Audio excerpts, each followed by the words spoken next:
Now, yeah, I heard you say you were from Detroit. Mm-hmm. There's a movie coming out soon Okay, about you got it, baby? Okay. about the riots. I mean, is it the rebellion? Right. Specifically, the incident at the Algiers Algiers Hotel. Hotel. Motel, right. Are you looking forward to this? Or? I'm definitely looking forward to the movie by Catherine Bigelow, the only woman to win an Oscar for directing. And she's now directed a phenomenal film. I've seen the film several times. It's an incredible film that engages with the urban rebellion of Detroit more broadly, and more specifically, a particular incident of tragedy on the night of July 23rd, I think it was, 1967. At least that's when the urban rebellion began.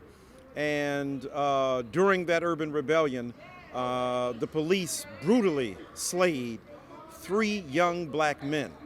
And that film is unstinting in its investigation of the psychopathology of white supremacy and the degree to which there was an inability to recognize the humanity of those young black men. So that film is remarkable, it's powerful, it's disturbing, and it's something that I think all of America needs to see.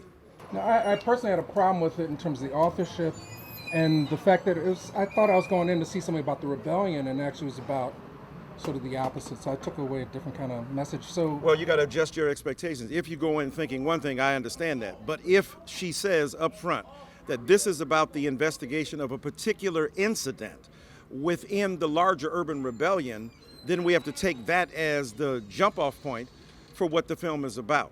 I understand people's disappointment, but look, I write books, and I understand people disappoint. I thought your book, well, this is what my book is about. Make your book, write your book, create your film, create your reality. But this is what I'm about. I think Catherine Bigelow says this is the investigation of the particular element of tragedy that I'm addressing. And in doing so, I think you have to limit it. Look, she's a filmmaker, not a documentary maker. If she were making a documentary, absolutely right. But on a film that is meant to snag the ears and eyes of people, it is hard to keep people interested and motivated in an act of entertainment on a serious social issue without bringing tremendous skill and magic to bear, and that's what you did. And limiting the palette of colors from which you draw in order to paint a particular issue of tragedy that occurred. So I think people should give it a chance. I'm very sensitive to that because, again, people come to me, man, I heard your book. Did you read my book? No, but I heard, well, then, Negro, be quiet. If my book you do not read, do not attempt to make me bleed. So my point is, check out what she did, evaluate it for yourself, then draw conclusions about what it might mean. okay, well, I think the sad part is that very little seems to have changed. How much has changed? Since then? Absolutely. You're absolutely right. Not much has changed. 50 years later, after that urban rebellion, after that incident of horrible trauma against black bodies, Philando Castile in Minnesota, Eric Garner in New York, Tamir Rice in Cleveland, Sandra Bland in Texas, John Crawford in Ohio. Time and time and again, name after name after name, the victims of vicious violence and police brutality continue to accumulate.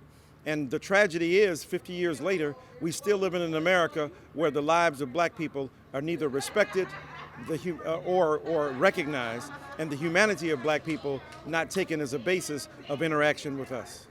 That's fair. And then, if you want to say anything about 444 and black billionaires, I'm cool. Well, what's better than one black billionaire? 2, especially if they're the same hue as you.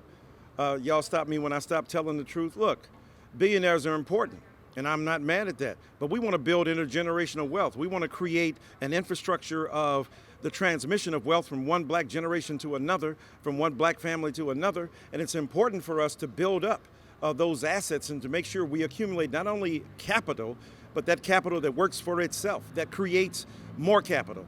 And not simply having a job, but having a vocation of wealth building that allows us to transmit that to our children and to their children.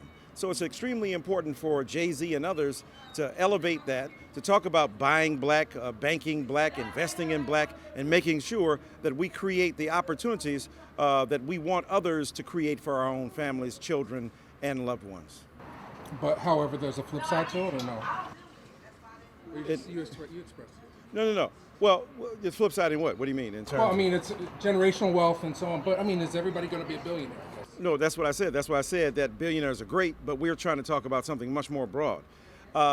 everyday normal people being able to just enjoy life, being able to transmit to their kids wherewithal that they didn't have. So no, everybody can't become a billionaire, neither should everybody aspire to that.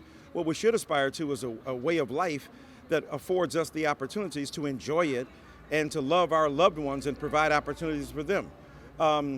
You know, the sociologist Mary Patillo wrote a book, Black Picket Fences. And in there she argues that one of the things black people do, the reason we don't accumulate enough wealth and generate enough capital, is because when we make it, we help others. When we accumulate wealth, we share it with others. Or even before wealth, when we get income that is above what we grew up with, we end up sharing that with so many other people in our family. And because the need is so deep and so great and so complicated and so broad a network of necessity for us to share with others, we don't get a chance to develop the same kind of intergenerational wealth that others are able to do in this American society of ours, especially white brothers and sisters who come from a long lineage of inheritance and therefore transmission. So yeah, everybody can't be a billionaire, neither should everybody aspire to that, but what we should all aspire to is a decent wage, a decent manner of living, a decent income that matches what we are. Today happens to be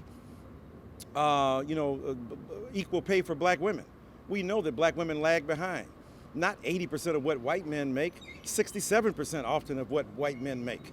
And so we have to close the wage gap between black women and others, and black women are the most educated members of our society in terms of African American people, and increasingly in the broader society, and yet they are continually denied the opportunity to exercise wealth and to engage in a meaningful standard of living.